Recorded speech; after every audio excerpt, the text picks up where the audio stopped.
La pregunta que yo recibo muy a menudo es, ¿podemos entrenar nuestro cerebro para vivir mejor? Es verdad que puedo cambiar mis habilidades, que puedo tener mejor humor, que puedo quitarme la inseguridad que siento, que puedo ser menos tímido o menos tímida, que puedo gestionar mejor lo que me pasa a nivel emocional.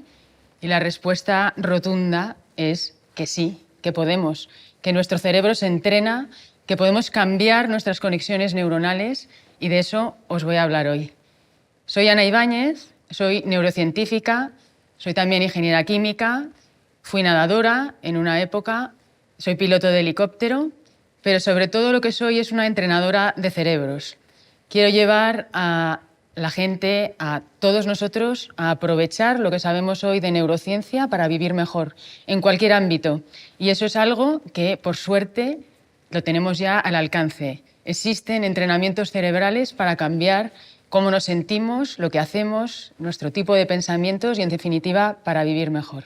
Yo me di cuenta muy pronto que la mente es la que hace que tengamos éxito o no, es la que hace que veamos el mundo como un lugar de oportunidades o que lo veamos como un lugar de amenazas. Y yo en mi época de nadadora, por ejemplo, tenía claro que el entrenamiento físico que realizaba era muy importante, pero que la diferencia estaba si en el momento de la competición mi mente era la adecuada o no. Y eso lo cambiaba todo. Hay una neurociencia que es más teórica, hay neurociencia de investigación, pero la mía, a lo que yo me dedico desde hace 16 años, es a la neurociencia aplicada. ¿A qué podemos hacer en el día a día para llegar a un mejor lugar? Hola Ana, ¿cómo estás? Mi nombre es Jesús y te he escuchado mencionar en varias ocasiones cómo es nuestro propio cerebro el que en muchas ocasiones nos boicotea y nos engaña. Y me preguntaba si serías tan amable de profundizar y darnos más detalles sobre esto.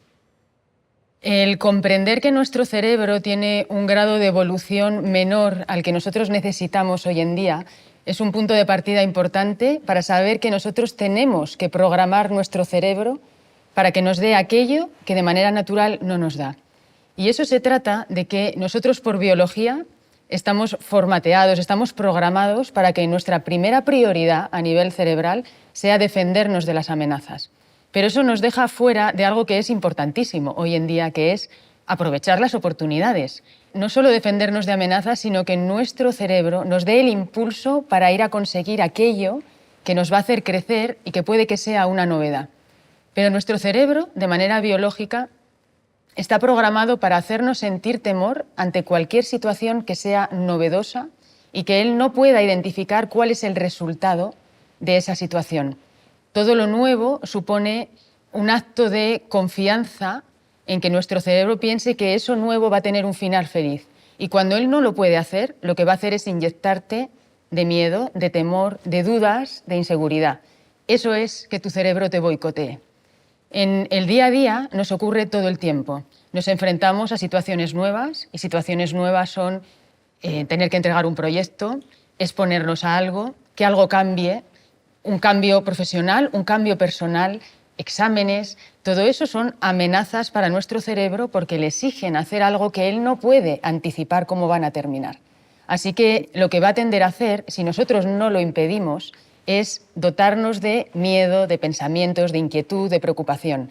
Ahí es donde entra el conocimiento del cerebro y la neurociencia para saber que si nosotros queremos evitar este boicoteo, lo que tenemos que hacer es darle la seguridad que él, por biología, no nos está dando. Y para ello, algo que es muy útil es dotarle de imágenes en las que él pueda pensar o incorporar dentro de sus memorias cerebrales que eso que le pretendes pedir y esa novedad que quieres hacer tiene un final feliz.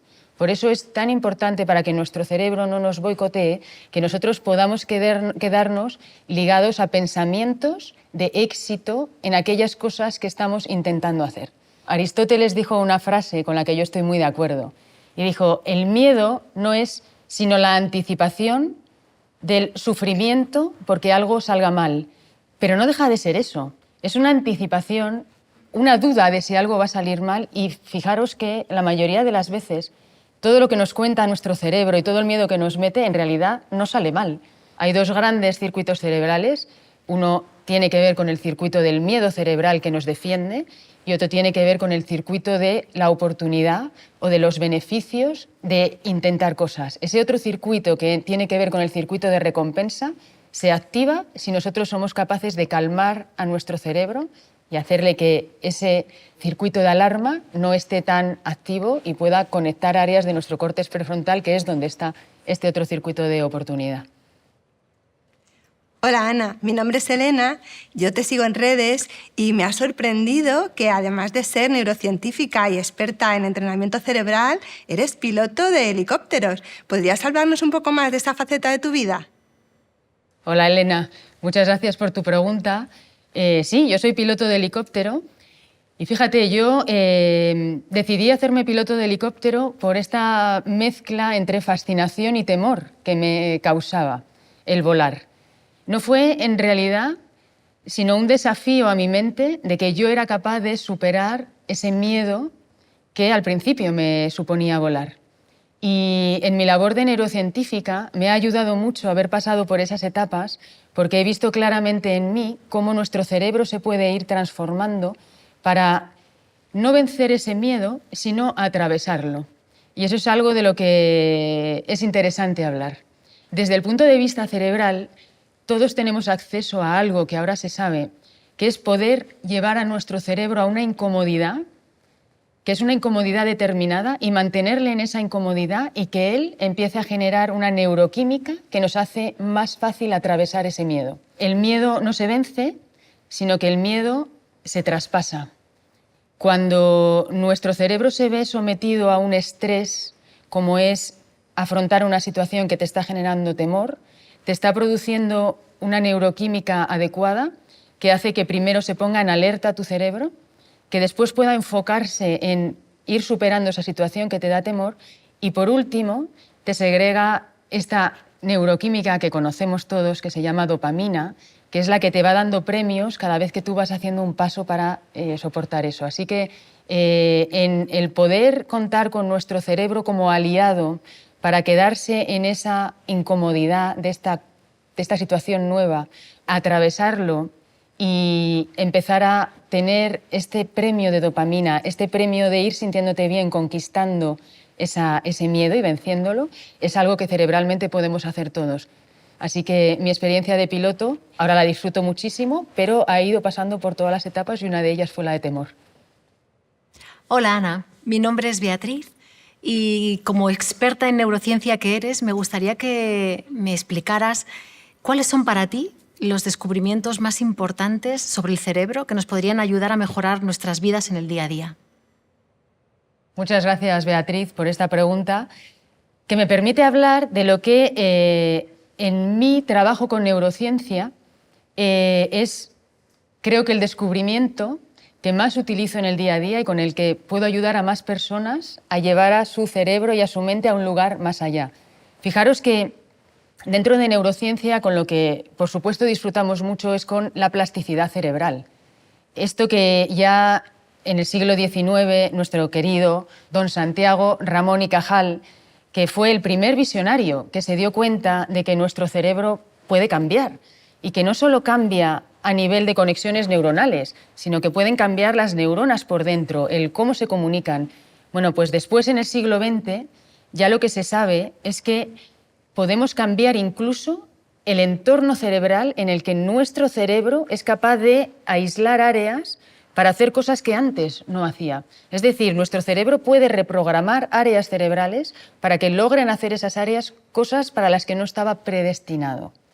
Ahí hay grandísimos descubrimientos que se están aplicando, sobre todo con un objetivo clínico, para que personas que han visto disminuidas áreas cerebrales puedan superar estas disminuciones y mejorarlas.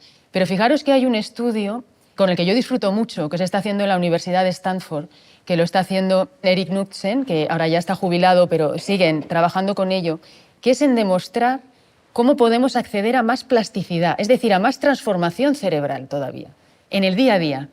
¿Cómo lo podemos hacer? Pues bueno, una de las grandes maneras es pedirle a nuestro cerebro que haga algo fuera de aquello que sabe hacer sustancialmente bien. Es decir, nuestro cerebro está muy cómodo cuando hace cosas de una manera automática y las sabe hacer muy bien. Bueno, pues cuando nuestro cerebro le forzamos a ir a un lugar incómodo, ahí es donde empiezan a pasar cosas. ¿Y sabéis cuál es el lugar más incómodo para nuestro cerebro? Pues es cometer errores. Cuando nosotros cometemos un error, nuestro sistema nervioso se altera y lo que piensa es, algo está pasando aquí y me está poniendo en una amenaza porque estoy haciendo un error. Tenemos que aprovechar los errores porque ahí empieza a ocurrir una neuroquímica que es maravillosa para poder llevar a nuestro cerebro a otro lugar.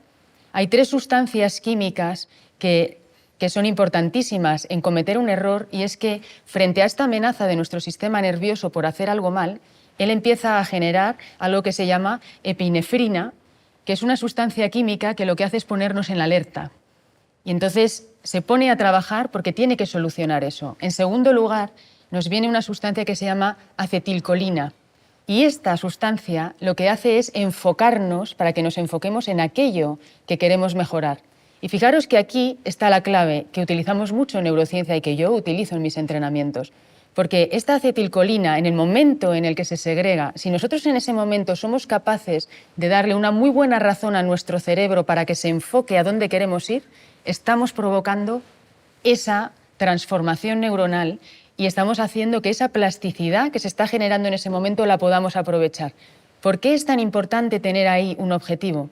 Porque si no, perdemos esta neuroquímica y caemos en algo que todos conocemos muy bien, que es la frustración.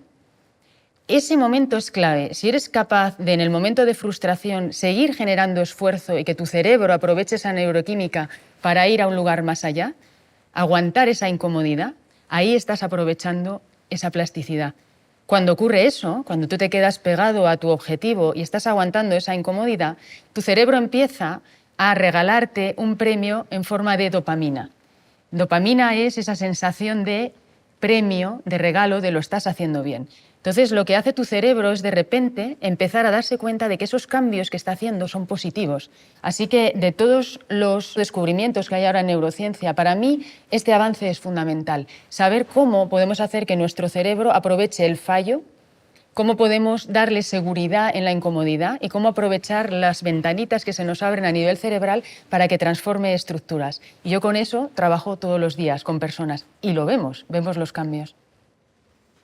Hola Ana, mi nombre es Isabel, encantada. Yo quería plantearte una pregunta porque cada vez noto que me cuesta más mantener la atención y la concentración, y no solo lo noto en mí, sino que lo noto en mucha gente a mi alrededor. ¿Cómo podemos entrenar nuestra concentración? Hola Isabel, muchas gracias por tu pregunta. Eso que te ocurre a ti nos ocurre a un porcentaje altísimo de personas hoy en día, y lo estamos viviendo mucho en personas jóvenes. Los que nos dedicamos al entrenamiento cerebral aplicado para mejorar el día a día, una de las primeras causas de buscar entrenamiento cerebral es precisamente ese, cómo lograr focalizarnos más en cosas y que nuestra atención no se distraiga tanto. Es normal que nuestro cerebro, que está reprogramándose todo el tiempo ante una sociedad y un día a día que nos exige estar atentos a muchas cosas, su programación principal es esa precisamente, es la de poder saltar y estar atento a determinadas cosas. Por eso cuando de repente le pedimos que se concentre en algo, le sorprende porque es una actividad para la que no está acostumbrado. Eso lo tenemos que entrenar. Para podernos concentrar en algo, necesitamos que nuestro cerebro haga algo que es un poco contradictorio, porque necesita en primer lugar calmarse lo suficiente y a la vez necesita tener la suficiente energía. Es un equilibrio entre calma y energía. En el día a día nosotros podemos hacer cosas para entrar en una burbuja de concentración, para crear una burbuja de concentración que tiene que mantener estos dos elementos, calma y energía. ¿Y cómo lo logramos? Pues desde el punto de vista cerebral, la calma, para poderte luego concentrar, viene asociada a que tu cerebro produzca unas frecuencias que se llaman alfa, que son las de la calma. Las frecuencias alfa son las que todos conocemos cuando estás en calma paseando por la naturaleza o paseando al lado del mar o escuchando una buena música. Esas frecuencias de calma hacen que tu cerebro pierda alerta hacia el exterior y pueda centrarse más en una actividad como es concentrarse. Entonces, antes de buscar un momento de concentración, es muy bueno que hagas algo que alimente esas frecuencias alfa en tu cerebro. Para cada uno de nosotros puede ser algo distinto, pero en general algo que nos sirve a todos es escuchar una música que te gusta, porque eso te pone en un lugar cómodo y seguro, y algo que ahora se sabe, porque se puede medir con electroencefalogramas, es que si después de hacer un ejercicio intenso en un periodo de tiempo muy corto, como puede ser moverte, bailar o saltar antes de querer concentrarte, nuestro cerebro, justo después de hacer un ejercicio intenso, genera ráfagas de frecuencia alfa de la calma. Eso lo hemos vivido porque normalmente después de hacer deporte ves que te invade una sensación serena, de calma. Eso es porque tienes frecuencias alfa. Entonces, si vas a concentrarte, viene muy bien que pongas música y que además te muevas vigorosamente. Y eso ya te va a dar frecuencias alfa. Y luego necesitamos que tenga la energía cerebral adecuada para poderse concentrar. Porque fijaros que concentrarse exige que nuestro cerebro sea capaz de bajarle el volumen al exterior, a todo lo que está ocurriendo, y que de todo lo que percibe solo se concentre en aquello en lo que tú quieres fijar la atención. Esa bajada de volumen es un esfuerzo cerebral. Para ello utiliza nuestro hemisferio izquierdo unas áreas que se llaman el frontal y el prefrontal izquierdo, y estas áreas necesitan energía, necesitan riego cerebral para poderse poner en uso. Entonces, ¿qué nos viene bien para eso? Bueno, le va a ayudar ese ejercicio vigoroso que has hecho antes, que te ha dado alfa, y le ayuda también que hagamos una transición, es decir, que no le fuerces a hacer ese esfuerzo de golpe, sino que hagas una transición donde puedas poner, por ejemplo, una música que es animada, pero que a él le dejan un lugar seguro, de buena actividad, de buena activación, y de esa manera va a ir entrando en este momento de concentración. Para concentrarnos necesitamos una media de 5 u 8 minutos en los que está ocurriendo esta transición. Es decir, nuestro cerebro está trabajando para generar las frecuencias beta, en este caso que son las de la concentración, y que tú puedas después concentrarte. También ayuda mucho para concentrarse tener un elemento que siempre está presente en tu concentración. Yo, por ejemplo, cuando tengo que escribir o tengo que pensar algo, tengo una vela que suele ser el mismo olor, porque mi cerebro ya ha identificado que cuando esa vela está encendida, genera esas frecuencias beta de la concentración. Entonces, para mí, poner dentro de esa burbuja de concentración donde está esa música, ese ejercicio antes, esa música y después la vela, genera concentración. Y un ejercicio que te puede ayudar mucho para atraer esa energía necesaria de concentración, que en el fondo es llevar a tu mente de un foco abierto a un foco más cerrado, es el siguiente, que es muy simple y que lo podemos hacer todos. Si tú llevas tu mirada hacia determinados objetos que nos rodean ahora mismo y piensas el nombre del objeto dentro, entonces yo estoy mirando desde aquí y puedo poner escalera, cortina, suelo, zapato. Cuando tú obligas a tu cerebro a posar la mirada sobre determinados objetos y pensar su nombre, o puedes pensar también su color, estás haciendo el ejercicio de que tu cerebro pase a un modo de concentración, de enfocarse. Hola, Ana. Lo primero de todo, enhorabuena por tu libro, Sorprende a tu mente, me ha encantado, y enhorabuena por tu gran labor. En el libro hablas mucho de la ansiedad y es un problema que acucia a nuestra sociedad ahora mismo. ¿Cómo puedes trabajar tu cerebro para lidiar con esta sensación tan agobiante? La ansiedad es muy incómoda y lo que es importante saber, en primer lugar, es que la ansiedad toma forma diferente para cada uno de nosotros. La ansiedad que puede sentir una persona puede estar más ligada a pensamiento, a tener muchos pensamientos invasivos, incómodos. Para otra persona puede ser mucho más físico, de sentir algo a nivel físico que es incómodo, sentir su corazón, tener problema con la digestión. Para otras personas la ansiedad es encerrarse en sí mismas y no atreverse a salir. La ansiedad tiene muchas formas. ¿Qué es importante entender de la ansiedad? Que si bien los síntomas que sentimos son absolutamente reales e incómodos, la ansiedad en realidad es un mecanismo cerebral. Tu cerebro te está contando una historia cuando sientes ansiedad. La ansiedad no es sino un miedo alojado en tu cerebro que ha hecho que reprograme su actividad para hacerte sentir en alerta e inquieto e inquieta, aunque no haga falta. El tema con la ansiedad es que procede de un lugar cerebral al que tenemos poco acceso. Es decir, que te puede pasar que tengas ansiedad y no entender por qué tienes esa ansiedad. O pensar que tienes ansiedad y que, bueno, habría causas, pero no son lo suficientemente importantes ni grandes como para que tú estés sintiendo algo tan grave o tan incómodo a nivel físico. ¿Por qué ocurre esto? Ocurre porque la mayoría de nuestros temores, de nuestros miedos, de nuestras inseguridades, vienen de un lugar cerebral que es del subconsciente. Es decir, que nuestro cerebro está alimentándonos continuamente de información que ha dejado guardada y que nosotros ni siquiera sabemos que está ahí.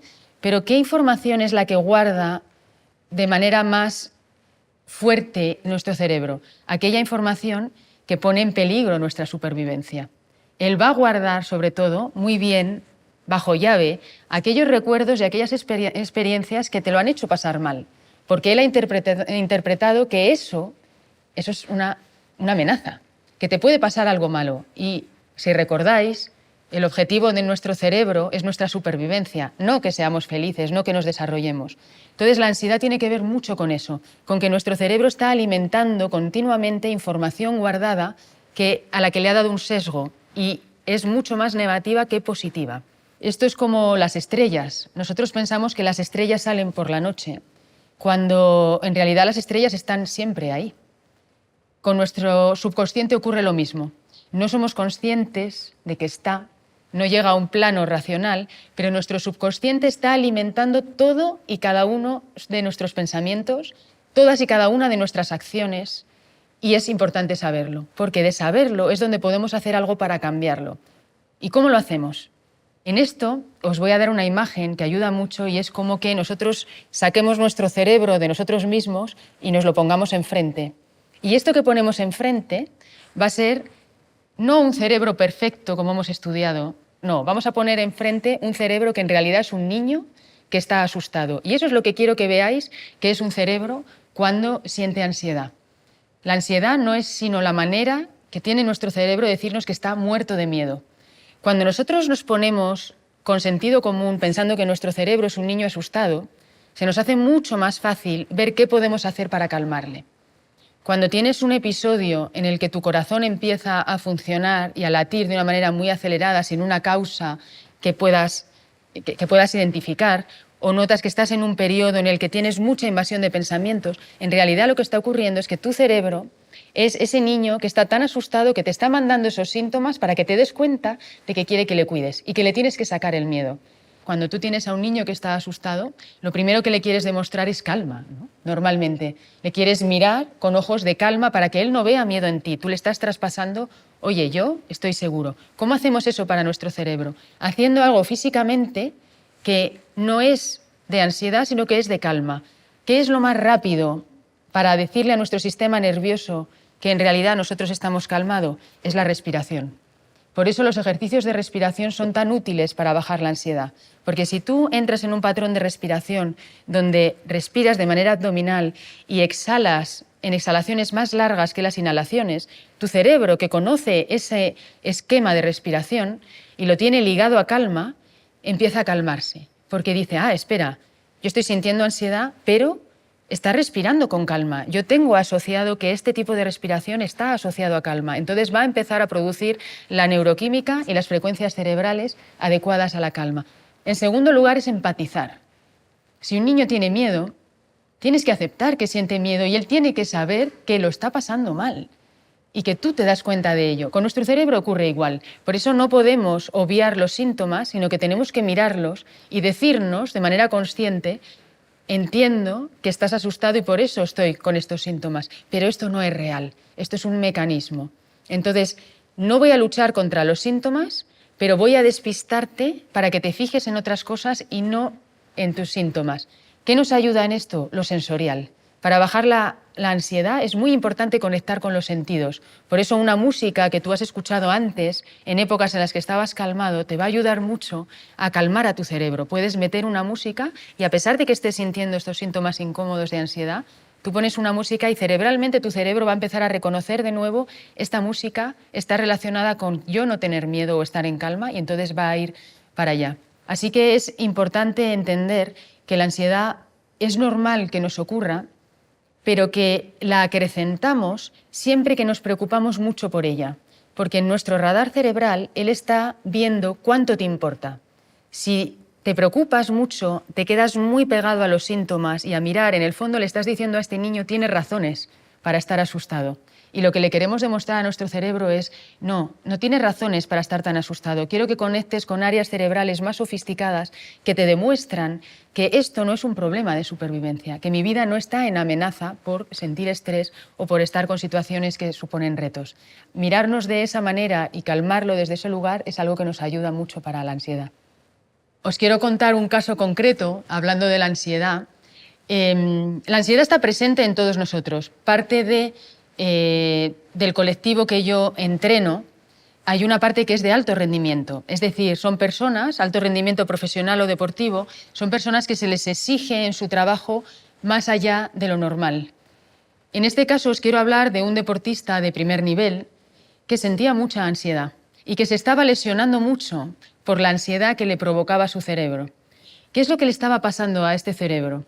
Cuando trabajé con él, le hice entrenar en sus frecuencias cerebrales, es decir, le hacía unos electroencefalogramas a tiempo real en los que leía sus frecuencias cerebrales para hacer que su cerebro fuera consciente de estas frecuencias y pudiera optimizarlas. Bueno, lo que vimos con él es que había una parte emocional que él no identificaba qué era, que le estaba subiendo todo el tiempo información de alerta y de alarma, de forma que cuando él salía al terreno de juego no era capaz de aislarse de su mundo emocional, sino que se lo llevaba consigo al terreno de juego. Cuando tu sistema le estás exigiendo muchísimo a nivel físico y a nivel mental también estás exigiendo mucho, es muy fácil que se rompa.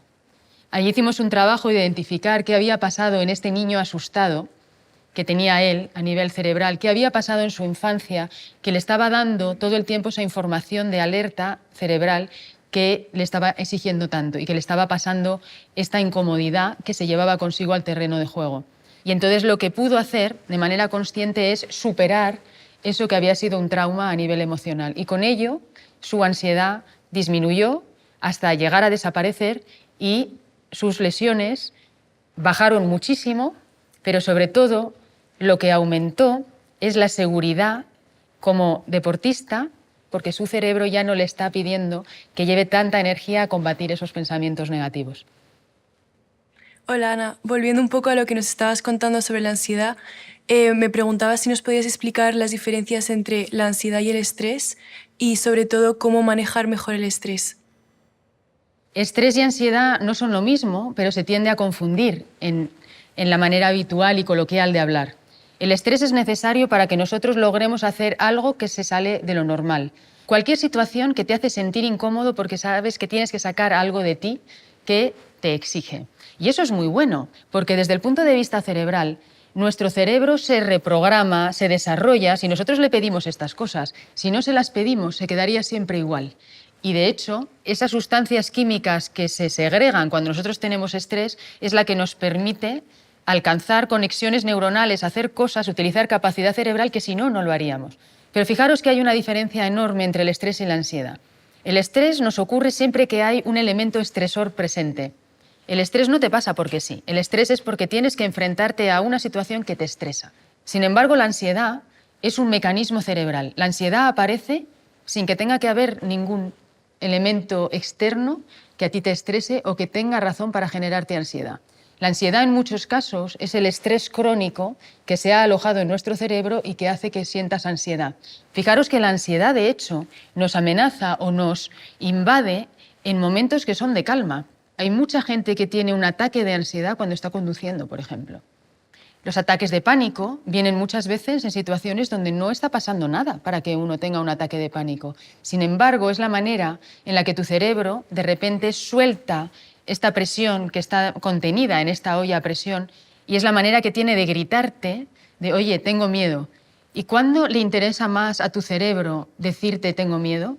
Pues le interesa decírtelo cuando él identifica que tú estás muy en calma, porque como un niño asustado haría, si te ve en calma y que no estás empatizando con el miedo que él siente, va a querer hacértelo ver, porque va a decir, oye, crees que estoy bien, pero en realidad no lo estoy y te lo voy a demostrar. ¿Cómo te lo demuestra? Haciendo un ataque de ansiedad o haciendo un evento en el que tú vas a tener estas sensaciones físicas. Entonces, es importante entender que estrés y ansiedad son distintos y que ansiedad es un mecanismo cerebral. Pero fijaros que ahí hay un estudio que a mí me gusta mucho, en la Universidad de Harvard, en este caso, Este estudio lo que ha demostrado es qué ocurre si nosotros reprogramamos nuestro cerebro y le damos un significado diferente al estrés. ¿Qué ocurre si nosotros le damos un significado diferente a tener un corazón latiendo fuerte, a estar transpirando o a tener una respiración más acelerada? ¿Qué pasa si a nuestro cerebro le decimos que en vez de que eso es negativo y que lo que hay enfrente es una amenaza, qué pasa si le decimos que eso es positivo? ¿Cambiará algo? Y fijaros que es muy interesante porque efectivamente cambia. Lo que ahora sabemos, porque se estudia por resonancia magnética funcional, que es la manera en la que tenemos de hacer imágenes de nuestro cerebro, y también con electroencefalogramas, que es la manera que tenemos de leer nuestra electricidad cerebral y ver qué frecuencias está sintonizando, si sintoniza las de la calma o no. Bueno, pues lo que se sabe ahora es que si nosotros hacemos el ejercicio de pensar que cuando tienes esos síntomas, lo que haces es tener el mensaje de que ese es mi cuerpo trabajando para mí, para hacerme un superhombre o una supermujer, para hacer frente a este evento, todo cambia. Tu cerebro, en vez de verlo como un acto de supervivencia, lo ve como un acto de poder. Se fortalece. Y fijaros que va más allá. Lo que se ha demostrado es que aunque el corazón lata más fuerte, es decir, está llevando más riego, no tiene asociado el efecto negativo cardiovascular que sí lo tendría un estrés que acelera tu corazón, pero que tiene la connotación negativa. Cuando tú estás a gusto con tus síntomas de estrés, tus vasos sanguíneos no están contraídos. Y este es un gran descubrimiento, porque lo que hace es que si nosotros conectamos con el estrés desde una manera positiva, estamos haciendo que nuestro organismo esté sacando lo mejor de sí y que encima no sea nada que nos venga mal, sino que le haga desarrollarse. Y esto es importantísimo, porque hay dos tipos de estrés. Está el estrés positivo, que se llama eustrés, y el estrés negativo, que sí que nos daña, que se llama distrés. Del eustrés es del que os estoy hablando, de este estrés que nos desarrolla en vez de perjudicarnos. Pues fijaros, hay dos variables que son necesarias que estén presentes para que nuestro estrés se mantenga positivo y sea eustrés. Una de las variables es que nosotros tengamos muy claro y le digamos a nuestro cerebro cuál es el beneficio que hay detrás de ese estrés que estamos sintiendo. ¿Dónde me lleva? ¿Qué gano yo poniendo a mi sistema fuera de esta zona de confort? Y en segundo lugar, limitar el tiempo al que está sometido al estrés. No hay ningún estrés positivo que alargado durante mucho tiempo pueda mantenerse positivo, porque nuestro organismo no tiene la capacidad de regenerarse de ese estrés y no puede disminuir la carga alostática que conlleva el estrés. Pero si tú mantienes el estrés en un periodo determinado de tiempo y tu cerebro lo sabe, ahí estás haciendo que tu estrés sea positivo. Y esto, muchas veces, lo único que necesita es que nosotros seamos conscientes de esta situación es incómoda, estoy estresado, pero va a durar X horas, X días, puede durar meses, puede ser una situación laboral que te dure más tiempo, pero siempre y cuando tu cerebro sabe que va a tener un fin, estás cayendo en estrés positivo. Os voy a pasar un ejercicio con el que yo trabajo día a día, y que es muy simple, pero es muy poderoso. Para hacer este ejercicio vamos a utilizar una habilidad que tiene nuestro cerebro y es la tridimensionalidad. Os voy a pedir para él que cerréis los ojos y que desde los ojos cerrados sigáis mis instrucciones. ¿Podéis imaginar el espacio que hay entre vuestras orejas? ¿Podéis imaginar la distancia que hay entre vuestra oreja derecha y la punta de vuestra nariz? ¿Podéis imaginar la distancia entre vuestra oreja izquierda y la punta de vuestra nariz?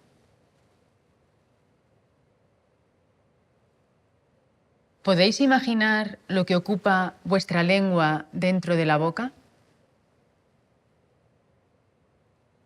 ¿Podéis imaginar la columna de aire que recorre vuestra nariz? ¿Podéis imaginar la distancia entre la punta de tu nariz y la punta de tu barbilla? ¿Y podéis imaginar la distancia que hay entre vuestras orejas? Ya podéis abrir los ojos. Fijaros que un ejercicio tan simple tiene una habilidad que se ha leído con electroencefalogramas, en este caso, de producir muchas frecuencias alfa de la calma.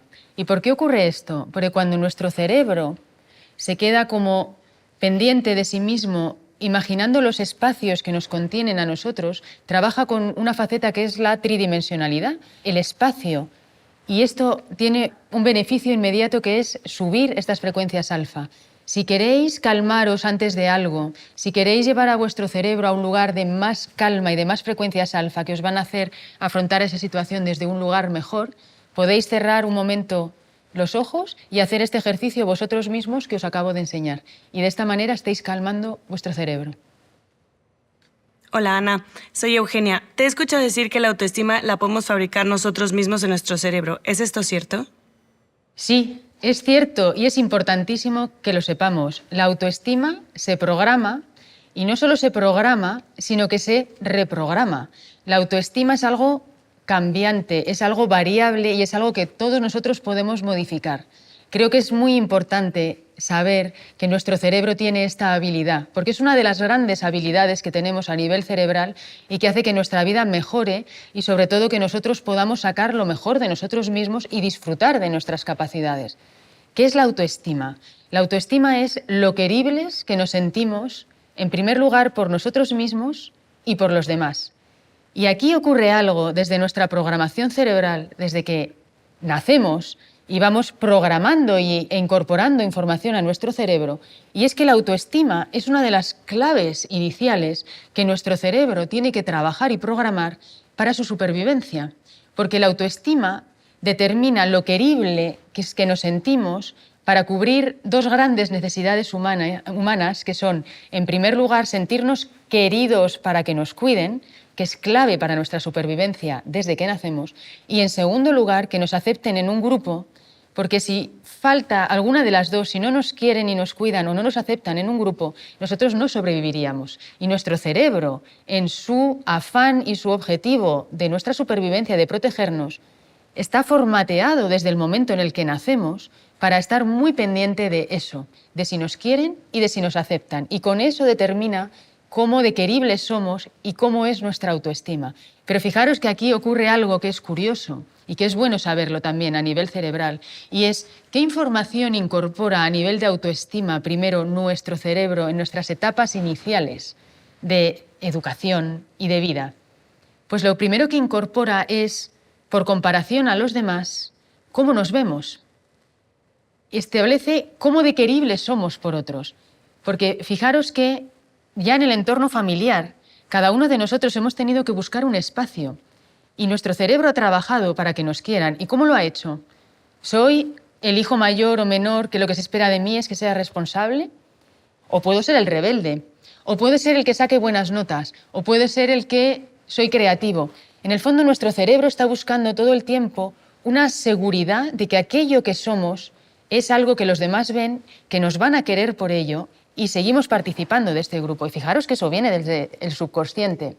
¿Qué ocurre? Que nosotros seguimos creciendo y entonces entra la siguiente parte de la autoestima, que es cómo nos queremos nosotros, cómo de queribles somos ante nuestros ojos. Y ahí es donde viene la reprogramación de la autoestima, que no solo es bueno que la hagamos, sino que es necesario que la hagamos, porque es en esa reprogramación de la autoestima donde nosotros podemos meter la información cerebral de ya no solo eres querible porque eras todas estas cosas, sino que eres querible por el simple hecho de ser, por el simple hecho de tener aquellas cosas dentro de ti que son talentos que es muy bueno que descubramos y que simplemente por eso tú tienes una razón de ser y tu supervivencia no está amenazada. No importa lo que otro piense de nosotros, porque eso ya no es una cuestión de vida o muerte cuando sí lo pudo ser en un cerebro infantil. ¿Y cómo lo hacemos? Bueno, pues la manera más directa de hacerlo es ir a recordarle a nuestro cerebro situaciones ya vividas donde él ha podido experimentar que efectivamente eras querible por ti mismo. ¿Cuándo ocurre eso? Ocurre sobre todo cuando estamos orgullosos de nosotros mismos. Si nosotros somos capaces de traer nuestra memoria cerebral de situaciones de orgullo, donde nosotros nos hemos sentido bien con nosotros mismos y subirlo a la superficie, que forme parte del bagaje cerebral que tenemos, nuestra autoestima ya sube. Porque independiente de lo que escuches, tú vas a tener la certeza de que tú puedes estar orgulloso de ti mismo y tu cerebro va a ir alimentándote esos pensamientos. Cuando eso te cuesta, es muy bueno meter el factor externo, lo que otros están viendo de ti que quizás es opaco para ti o quizás está oculto a tus ojos, porque muchas veces lo que nosotros somos está oculto a nosotros mismos y es una persona que tienes al lado que te lo puede decir y te puede decir, oye, a mí de ti me gusta esto y esto o me sorprende esto y esto.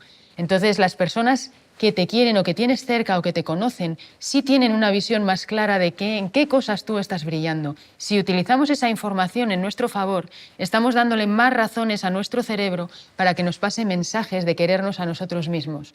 Y ahí hay una frase que a mí me gusta mucho y es que el acto egoísta más generoso que podemos hacer por los demás es amarnos a nosotros mismos. Porque si nosotros nos queremos a nosotros mismos y subimos nuestra autoestima, vamos a desprender cosas mucho más positivas, vamos a hacer que nuestros entornos sean mejores. Creo que estaréis conmigo que las personas que sufren de autoestima baja normalmente hacen que los entornos sufran también un poco de ello, porque te preocupas por ellos. Lo cual no significa que siempre la autoestima tenga que estar alta, no, la autoestima es viva, sube, baja, pero lo importante es que nosotros nos quedemos seguros y muy próximos a aquellas herramientas que nos hacen vernos en la profundidad de quiénes somos. De esta manera estaremos haciendo que ese ser querible por los demás y por nosotros mismos sea de una manera sana, sea de una manera real y nuestro cerebro se reprograme con ello.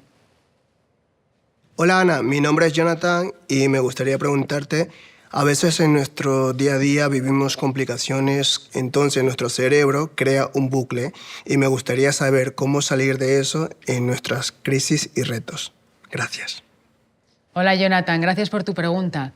Efectivamente, es que la vida es eso. La vida son cambios, la vida son transformaciones, son sorpresas y muchos de estos cambios son voluntarios, pero muchísimos son involuntarios. A nuestro cerebro no le gustan las sorpresas.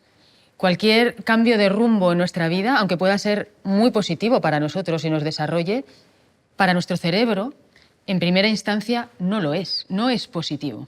Él busca que sigamos haciendo lo mismo. Por eso, cualquier cambio de rumbo, cualquier crisis, cualquier cosa que en tu vida pase de ser de una manera a otra, va a ser un momento incómodo. Va a ser un momento que vas a sufrir y va a ser un momento que te va a someter a una incertidumbre que si tu cerebro se la pudiera ahorrar, se la ahorraría. Y eso es muy importante saberlo, porque nuestro cerebro en ese cambio va a querer quedarse pegado a lo anterior, porque no quiere cambiar. Y entonces es muy probable, y lo habréis vivido posiblemente, que hay un ámbito de tu vida que quieres cambiar, que necesitas cambiar, que tu organismo te está pidiendo de alguna manera, a veces de manera física, con síntomas, a veces con bajo ánimo o con depresión. Tu organismo te está hablando que necesitas cambiar eso porque ya no funciona. Y sin embargo, te sorprendes de que no te está ayudando a hacer ese cambio. Dices, ¿y cómo será que si mi organismo sabe que esto ya no funciona y estoy sufriendo y somatizándolo, cómo no me dará la seguridad, el optimismo, las herramientas para cambiar? Y esto pasa pocas veces. ¿Por qué no te lo da? Porque el grado de evolución cerebral es menor que el que necesitas para que sí que te lo dé. Entonces tenemos que ayudarle una vez más. Tenemos que darle ese empujón que por evolución todavía no tenemos. ¿Cómo lo hacemos? Siempre que seas capaz, frente a un cambio, de enseñarle que lo que hay detrás de este cambio te va a llevar a un lugar donde sí vas a estar bien, y no tiene por qué ser extraordinario. Tu cerebro lo único que necesita es que sepa que va a sobrevivir a ese cambio. No hace falta que tu vida mejore muchísimo después de ese cambio. Lo único que necesitamos es que tu cerebro pierda el miedo a que algo muy negativo le puede pasar. Entonces, si logramos eso, ya estamos ayudándonos mucho en forma de información cerebral. Muchas de nuestras crisis tienen una base emocional. Todo lo que tenga que ver con separaciones, con preocupación por nuestros hijos, por nuestra familia, con pérdidas de personas que queremos. Todo eso son estreses emocionales y crisis a nivel de nuestro cerebro. Si emocionalmente lo estás pasando mal, es difícil que te concentres bien, es difícil que tengas buena memoria, es difícil que duermas bien. Todo nuestro mecanismo cerebral del resto de ámbitos se ve afectado. Pero fijaros que, por ejemplo, una separación es una crisis y nuestro cerebro no nos ayuda mucho cuando nos está ocurriendo esto. Le tenemos que ayudar en el sentido de, cuando se produce una separación emocional con alguien, ocurre porque alguien de los implicados ya no estaba bien, si no, no ocurre esa crisis. Es decir, que el punto de partida es una situación que ya no está funcionando, que tiene que ocurrir una transición para ir a un lugar nuevo. ¿Qué le ocurre a nuestro cerebro en la transición? Que él, a pesar de saber que no estaba bien aquí, prefiere lo malo conocido que lo bueno por conocer. Entonces, ¿qué va a hacer en ese momento? Te va a llenar de pensamientos obsesivos, te va a llevar de pensamientos en los que mejora la realidad pasada, que no era buena, pero te va a borrar lo que no era bueno y te va a alimentar de cosas que eran especialmente buenas en esta situación, porque te quiere convencer, en el fondo, de que lo que había antes era mejor que lo que está por llegar, porque eso no lo conoce. Pero eso es falso, eso es un mecanismo cerebral. Cuando no estás bien en una situación, tiene que ocurrir algo en el medio que transforme eso para que tú puedas llegar a un lugar mejor. Bueno, pues ahí hay algo que es muy efectivo y es conectarse con nuestras sensaciones físicas y emocionales de estar bien.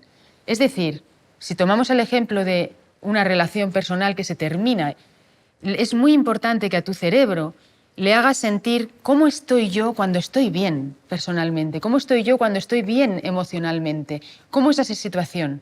Y quiero que en ese caso seas capaz de cerrar los ojos, de conectarte con esas emociones y seas capaz de ver que eso se va a implantar en el futuro, porque a él sí le gustan las buenas sensaciones. Si tú le haces sentir esas buenas sensaciones y le dices, esto es donde yo pongo el objetivo en el futuro, él va a empezar a trabajar a tu favor. Por eso es tan importante en las crisis darle primero el significado. ¿Qué es una crisis? Es una transición de algo conocido, que algo estaba fallando ahí, por eso hay una crisis. Entonces necesitas cambiar, meter algo nuevo. Bueno, pues ya no funcionaba. Es pasar de eso que no funcionaba a una transición para ir a algo nuevo. Tenemos que acompañarle ilusionándose con que eso nuevo va a tener buenas sensaciones emocionales y corporales para ti. Hola Ana, ¿qué tal? Mi nombre es Diana y soy madre de 2 niños. Me encantaría preguntarte y saber si es posible realizar entrenamiento cerebral con niños y jóvenes y en qué medida se les puede ayudar. Hola Diana, qué buena pregunta, que me encanta responder desde la neurociencia de hoy en día, desde la neurociencia aplicada, porque efectivamente nuestros niños y nuestros jóvenes están en un momento de plasticidad cerebral tremendo. Es decir, es en su momento de evolución donde más podemos hacer para desarrollar sus conexiones neuronales. Entonces, a mí me gusta hacer la analogía que igual que a nuestros niños les llevamos a hacer actividades extraescolares para que se desarrollen, que hagan deporte para que desarrollen más sus estructuras, para que se fortalezcan, para que tengan más capacidad, ocurre exactamente igual con el entrenamiento cerebral. Nuestros niños, si les podemos entrenar en sus frecuencias cerebrales y en sus áreas cerebrales, vamos a lograr que sean más fuertes cerebralmente, que puedan adquirir mayor seguridad, que se conozcan mejor, que descansen mejor, que puedan gestionar mejor toda la información que reciben del exterior hoy en día, que es muchísima, que puedan hacer frente a los retos sin que su sistema entre en estrés, que puedan lidiar mucho mejor con las exigencias, haciendo que su cerebro también sepa descansar, que quizás es una de las grandes cosas que los adultos no hemos aprendido bien, no se ha programado bien nuestro cerebro y que hace que suframos tanto de adultos de tantas cosas. Si un cerebro le enseñas desde el principio a que puede trabajar y esforzarse mucho y a la vez que el descanso es algo necesario, positivo y que también lo premia a nivel cerebral, vas a conseguir un adulto que sepa equilibrar muy bien sus periodos de esfuerzo y de descanso, que se va a saber leer, que va a saber entender que sus emociones no siempre son positivas, que hay emociones que a veces son incómodas y son negativas, pero no pasa nada. Eso no le pone en amenaza, pero todo eso se aprende mucho mejor en la etapa infantil, cuando el cerebro está mucho más receptivo de información. Pero fíjate que hay algo que podemos tratar también cuando hablamos de niños y de jóvenes, y es algo que están sufriendo mucho ahora, precisamente por lo que hablábamos de esta dificultad de concentrarnos y de focalizarnos en algo, porque nuestros niños y nuestros jóvenes reciben tantos estímulos del exterior que para ellos es todavía más difícil bajar el volumen de todos estos estímulos para concentrarse solo en algo, y sobre todo en algo si ese algo no les interesa o no les motiva mucho. Hay niños y niñas y jóvenes que tienen una inteligencia sensorial enorme. Eso significa que perciben más estímulos del exterior de lo que percibe un cerebro que no tiene esa inteligencia. Ahí es donde entra el perfil de niños y niñas y jóvenes y también adultos que sufren del llamado déficit de atención. Yo no estoy de acuerdo con el término déficit de atención.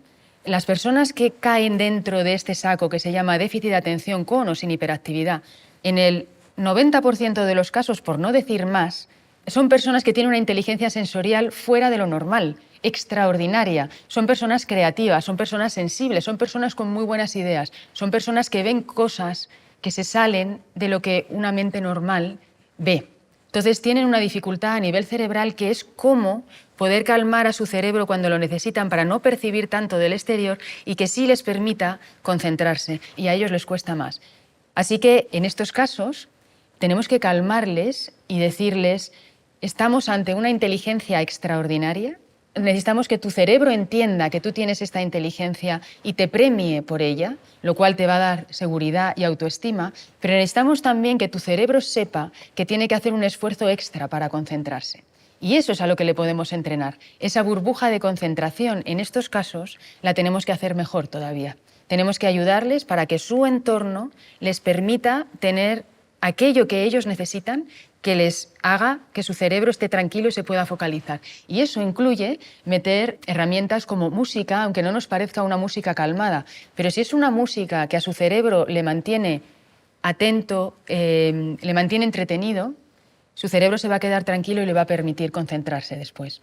Aquí hay determinados ejercicios que se pueden hacer para ayudar a los niños a concentrarse más, y uno de ellos es el ejercicio de nombrar objetos alrededor, pero como lo que buscamos en su caso es que partan de una calma que a priori ellos no tienen dentro de sí, el ejercicio siempre de poder escuchar una música que a ellos les guste y de respirar donde prioricen el tiempo de exhalación nos va a ayudar.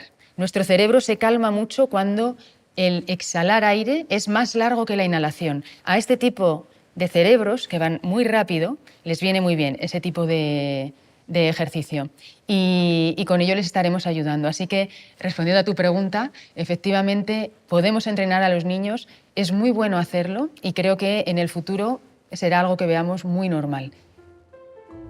Algo fascinante de la neurociencia y que espero que hayáis podido vislumbrar en estos minutos juntos es que sabemos más de nuestro cerebro de lo que nunca antes en la historia hemos sabido. Tenemos más herramientas hoy de las que nunca hemos tenido. Pero también es el día del futuro en el que menos sabemos y menos herramientas tenemos. Se trata de una ciencia tan viva que cada día que pasa aprendemos más. Cada día que pasa nos empoderamos más de que nosotros, cada uno de nosotros, somos capaces de hacer algo a nivel cerebral con ejercicios para poder salvar aquellas deficiencias que nuestro cerebro tiene hoy en día y que nos impide sentirnos mejor de lo que nos sentimos, que podamos brillar con las capacidades que cada uno de nosotros tenemos y que no necesariamente están saliendo a la luz. Acompañar a nuestro cerebro en eso es una labor apasionante. Yo dedico mi tiempo y mi pasión a ello, y es porque no hay nada más gratificante que poder llevar a una persona que lo está pasando mal o que no está brillando en su justa medida y llevarle a que lo haga. Si conocéis la frase de mi querido Santiago Ramón y Cajal, porque él fue muy mágico dentro de la neurociencia, se atrevió a soñar, se atrevió a ver más allá. Y él dijo esta frase: cualquier hombre o mujer, si lo pretende, si lo quiere hacer, puede ser escultor de su propio cerebro. Nunca ha sido más cierta esa frase que hoy en día, mucho más que cuando él, como precursor, lo vio. Nosotros podemos esculpir nuestro cerebro y os añado algo más. Lo importante es que lo esculpamos no solo desde el esfuerzo, que también, porque todos nuestros talentos internos, innatos, van a salir más a la luz si le ponemos esfuerzo a nuestros talentos. Pero no solo va a ser desde el esfuerzo, sino que va a ser desde el disfrute. A nuestro cerebro le encanta disfrutar porque eso le da el mensaje de que está seguro. Y nuestro cerebro, sobre todo, quiere nuestra supervivencia y que nosotros estemos seguros. El disfrute es la mayor de las herramientas que tenemos para que junto con el esfuerzo logremos sacar lo mejor de nosotros. Espero que todo esto os ilumine, juguéis con vuestro cerebro, os atreváis a cambiar cosas, os atreváis a soñar y a jugar con este cerebro que no es tan perfecto. Le podemos hacer nosotros mucho más perfecto.